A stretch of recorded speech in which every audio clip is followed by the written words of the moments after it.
बिहान हुने बित्तिकै मुख्य पुजारीहरू, धर्मगुरुहरू, शास्त्रीहरू र जम्मै महासभाले आपसमा सल्लाह गरी येशूलाई बाँधेर लगे र पिलातस कहाँ सुम्पिदिए। पिलातसले उहाँलाई सोधे, के तिमी यहुदीहरूका राजा हौ? उहाँले उनलाई जवाफ दिनुभयो, तपाईँ नै त्यसो भन्नुहुन्छ। मुख्य पुजारीहरूले उहाँमाथि धेरै कुराको दोष लगाए। पिलातसले उहाँलाई फेरि यसो भनेर सोधे, के तिमीसित केही जवाफ छैन? हेर, तिम्रो विरुद्धमा तिनीहरूले कति कुराहरूको दोष लगाउँछन्। तर येशूले फेरि केही जवाफ दिनु भएन, यहाँसम्म कि पिलातस छक्क परे। निस्तार चाडको बेला मानिसहरूले मागेको एकजना कैदीलाई तिनीहरूका निम्ति पिलातसले छोड्ने गर्थे। विद्रोहको समयमा हत्या गर्ने विद्रोहीहरू झ्यालखानमा थिए। तीमध्ये बारब्बा नाउँको एकजना त्यहाँ थियो। भीड आयो र पिलातसलाई उनको चलन अनुसार तिनीहरूका निम्ति गरिदेऊन् भनी बिन्ती गर्न लाग्यो। पिलातसले यसो भनेर तिनीहरूलाई प्रश्न गरे, के म तिमीहरूका निम्ति यहुदीहरूका राजालाई छोडिदिउँ भन्ने तिमीहरू चाहन्छौ? ईर्ष्याले गर्दा नै मुख्य पुजारीहरूले येशूलाई उनी कहाँ सुम्पेका हुन् भनी उनलाई थाहा थियो। तर बारब्बालाई तिनीहरूका निम्ति उनले छोडिदेऊन् भनेर मुख्य पुजारीहरूले भिडलाई सुर्याए। पिलातसले फेरि तिनीहरूलाई सोधे, त्यसो भए जसलाई तिमीहरू यहुदीहरूका राजा भन्छौ उसलाई चाहिँ म के गरौँ त? तिनीहरू फेरि चिच्याए, त्यसलाई क्रुसमा टाङ्नुहोस्। पिलातसले तिनीहरूलाई भने, किन? उसले के अपराध गरेको छ र? तर झन साह्रो गरी चिच्याएर तिनीहरूले भने, त्यसलाई क्रुसमा टाङ्नुहोस्। तब पिलातसले भिडलाई सन्तुष्ट पार्ने इच्छाले तिनीहरूका निम्ति बारब्बालाई छोडिदिए र येशूलाई कोर्रा लाएर क्रुसमा टाङ्न सुम्पिदिए।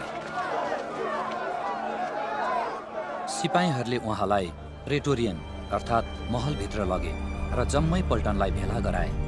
अनि तिनीहरूले उहाँलाई बैजनी रङको वस्त्र लगाइदिए र काँडाहरूको मुकुट गाँथेर उहाँको शिरमा लगाइदिए। अनि यहुदीहरूका राजाको जय भन्दै तिनीहरूले उहाँलाई सलाम गर्न लागे। अनि तिनीहरूले उहाँको शिरमा निगालोले हिर्काउँदै उहाँलाई थुके र घुँडा टेकेर उहाँलाई दण्डवत गरे। अनि येशूको गिल्ला गरिसकेपछि तिनीहरूले बैजनी वस्त्र फुकालिदिए र उहाँका आफ्नै लुगा लगाइदिए। त्यसपछि तिनीहरूले उहाँलाई क्रुसमा टाङ्नलाई बाहिर लगे।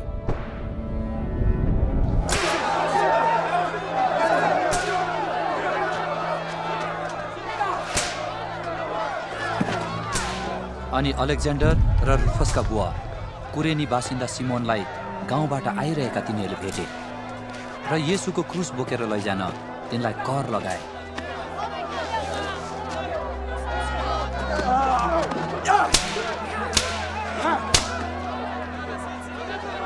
त्यसपछि तिनीहरूले येशूलाई गलगथा भन्ने ठाउँमा ल्याए।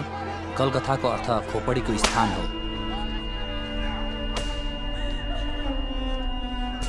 अनि तिनीहरूले उहाँलाई मुर्र मिसाएको दाखमत दिए, तर त्यो उहाँले ग्रहण गर्नु भएन।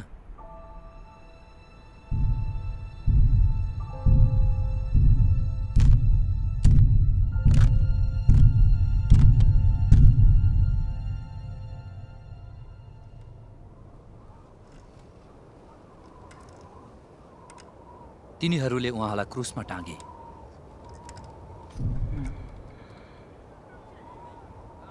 अनि कसले कुन भाग पाउने हो सो निश्चय गर्न चिठा हालेर तिनीहरूले उहाँका लुगाहरू आपसमा बाँडे। तिनीहरूले उहाँलाई क्रुसमा टाङ्दा बिहानको 9 बजेको थियो। उहाँको दोषपत्रमा यहुदीहरूका राजा भन्ने लेखिएको थियो।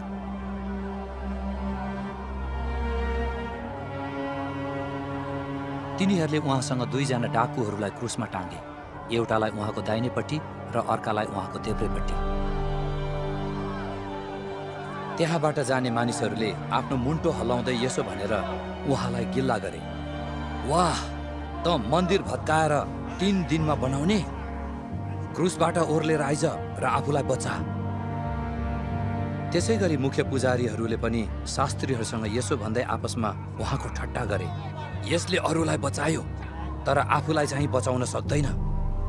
यो इजरायलका राजा ख्रिस्ट अब क्रुसबाट ओर्लेर आओस् र हामी त्यो देख्नेछौँ र विश्वास गर्नेछौँ। उहाँसँग क्रुसमा टाँगेकाहरूले पनि उहाँको निन्दा गरे।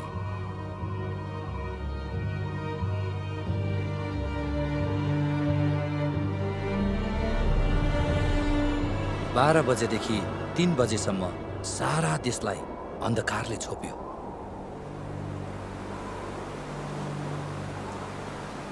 तीन बजेतिर यसो भनेर यसो ठुलो स्वरले कराउनु भयो, एलोई एलोई लामा सबक्थनी, जसको अर्थ हो, हे मेरा परमेश्वर, तपाईँले मलाई किन त्याग्नु भएको छ। वरपर उभिनेहरूमध्ये कोहीले यो सुनेर भने, सुन, त्यसले एलियालाई बोलाउँदैछ। अनि एकजनाले दौडेर गई एउटा स्पन्ज सिर्कामा पुरै चोपेर एउटा लामो निगालोमा यसो भनेर उहाँलाई पिउन दियो, हेरौँ कतै एलिया त्यसलाई झार्न आउँछन् कि।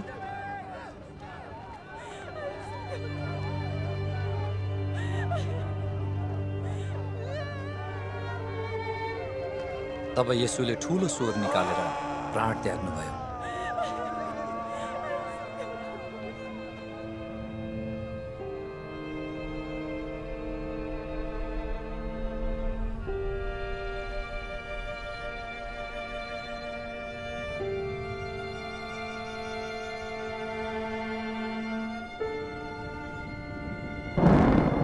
अनि मन्दिरको पर्दा टुप्पादेखि फेदसम्मै 2 भाग भई च्यातियो। येशूले यसरी प्राण त्याग्नु भएको देखेर उहाँको सामने उभिएका कप्तानले भने, साँच्चै नै यी मानिस परमेश्वरका पुत्र रहेछन्। त्यहाँ टाढैबाट हेरिरहने केही स्त्रीहरू पनि थिए। तिनीहरूमध्ये मरियम मग्दलिनी अनि सानो चाहिँ याकुब र योसेफकी आमा मरियम र सलोमी थिए। उहाँ गालिलमा हुनुहुँदा यिनीहरूले उहाँलाई पछ्याउँथे र उहाँको सेवा टहल गर्थे। येशूको साथमा यरुसलेममा आएका अरू धेरै स्त्रीहरू पनि त्यहाँ थिए।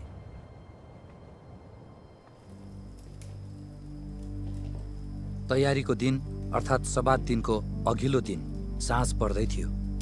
महासभाका प्रतिष्ठित सदस्य अरिमाथियाका योसेफ, जसले परमेश्वरका राज्यको बाटो हेर्दै थिए, तिनले साहसपूर्वक पिलातस कहाँ गएर येशूको लास मागे। येशू अघि नै मरिसक्नु भएको सुन्दा पिलातस छक्क परे अनि कप्तानलाई आफू कहाँ बोलाएर उहाँको मृत्यु भएको हो कि होइन भनी सोधपुछ गरे। उहाँको मृत्यु भइसकेको कुरा कप्तानबाट थाहा पाएपछि पिलातसले येशूको मृत शरीर योसेफलाई लैजाने अनुमति दिए। अनि योसेफले मलमलका कपडा किने र लास तल झारेर कपडाले बेरे अनि चट्टानमा खोपेर बनाइएको एउटा चिहानमा राखे। त्यसपछि चिहानको मुखमा तिनले एउटा ढुङ्गा राखिदिए। मरियम मग्दलिनी र योसेफकी आमा मरियमले उहाँलाई राखेको ठाउँ हेरिराखेका थिए।